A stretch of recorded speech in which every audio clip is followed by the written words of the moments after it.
Hi, it's Dr. Noel Williams, Optimal Health Associates, December 14, 2020, COVID update.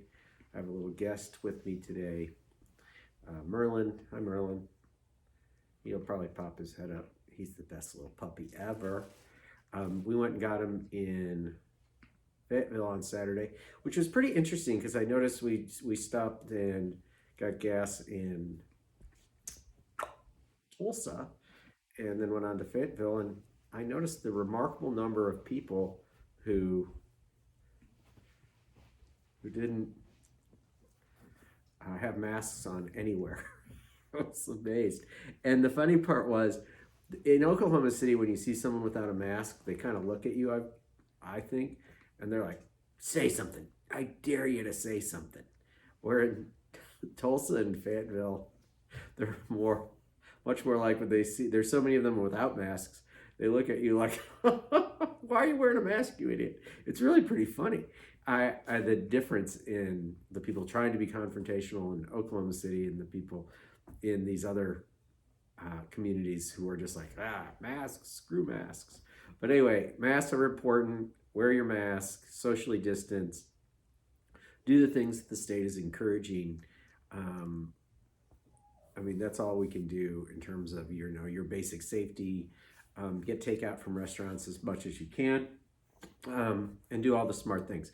Now, I had a post that was taken down yesterday, and I wasn't sure if it was taken down because it was a written post about ivermectin and several studies that were peer-reviewed studies listed on PubMed.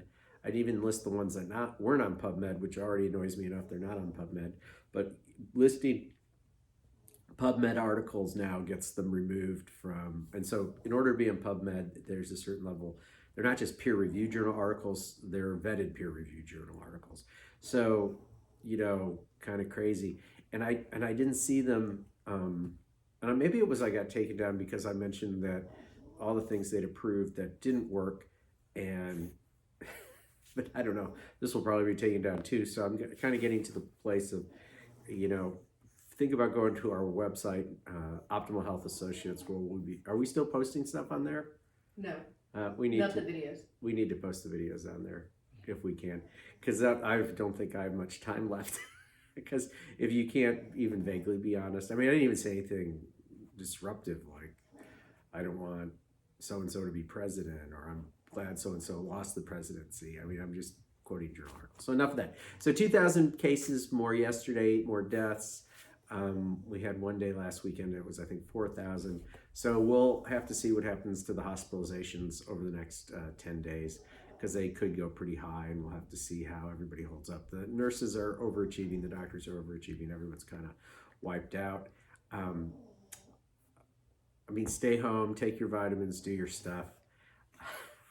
I don't know what else to add at this point. Anything I add that's scientific and gives you some ideas on what to do is going to be banned as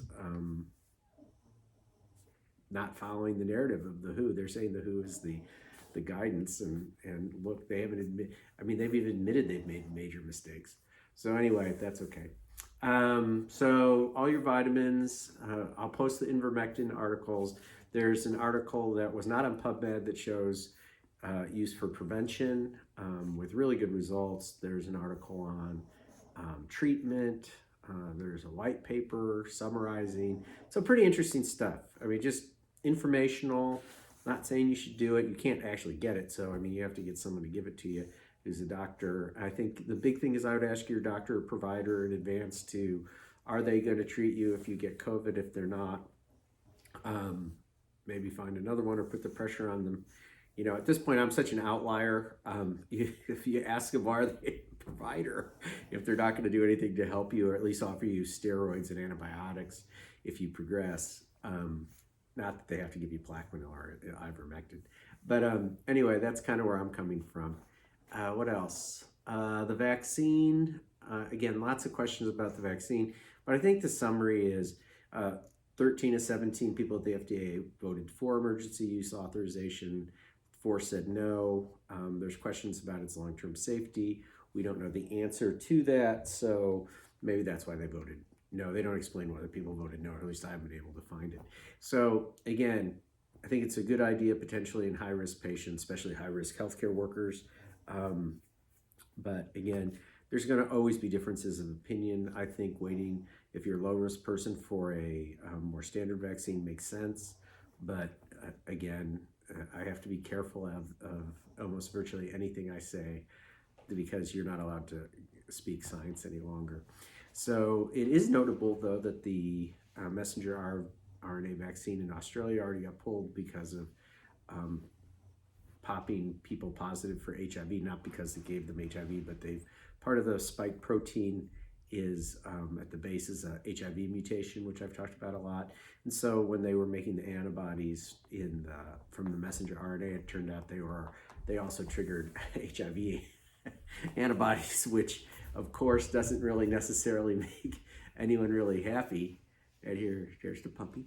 And so here, I'll pass the puppy because I get distracted by the puppy. But anyway, so they don't have HIV, but they have part of the messenger RNA of HIV, not an active part that gives you HIV, just the sticky part from the viral particle, not the active viral particle.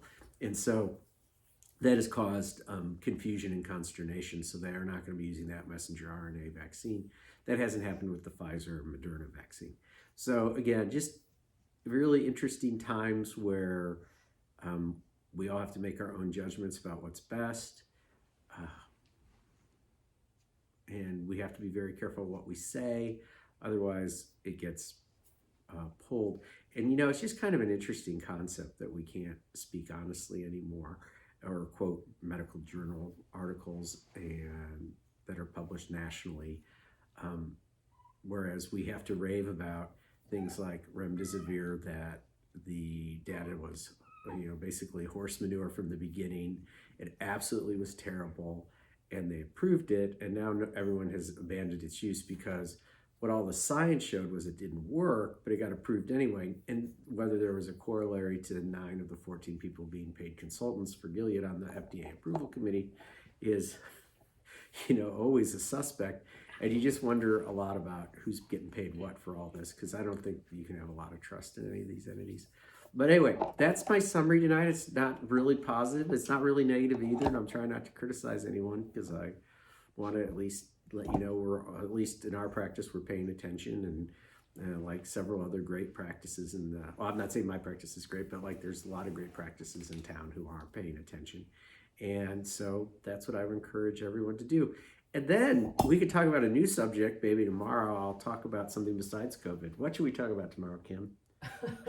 Let's talk about something that I really like talking about, and it's exosomes, or decellularized nanoparticles containing growth factors and cytokines, or no, they have a new name, mesenchymal cell factors derived from minimally manipulated mesenchymal stem cells containing growth factors and cytokines. So a bunch of gobbledygook, but real science, and it's fun, and it's not controversial. Well, it's controversial, but it's not like super controversial. So anyway, we'll talk maybe a little bit more about something fun tomorrow night if you're interested. But less about COVID tomorrow night, unless something really amazing happens. I will repost the articles that got pulled. I think if I do that without any commentary, perhaps they'll be watchable. Plus, I did post the video of Dr. Corey, and that may have been why it was pulled too, because he was pretty tough on the FDA and CDC and NIH. So we can easily post the articles on the web blog. Okay, we'll post on the blog. It's just the videos that are. Yeah, I'll post the webpage. They're the webpage, the articles. So anyway, you take care, and if you know a nurse, be nice to her. If you know a teacher, be nice to her or him. Sorry, you know, him or her. Sorry, that was a huge mistake, or it, whatever it happens to be. And I mean, I want to keep. I mean, pronouns need to be bland, and so I'm very serious about that. So I just am old and occasionally mess up, so sorry. So that's it. So be nice to people. And if you go to Tulsa or Fayetteville, Arkansas, be careful because no one's wearing masks. And so I would expect Tulsa's numbers to go way up, at least in Oklahoma City. Everywhere I see masks almost everywhere. but I was impressed at how few people were wearing masks. And you start when we were driving through and looking at stuff, you start to see, oh my goodness, no one's wearing masks.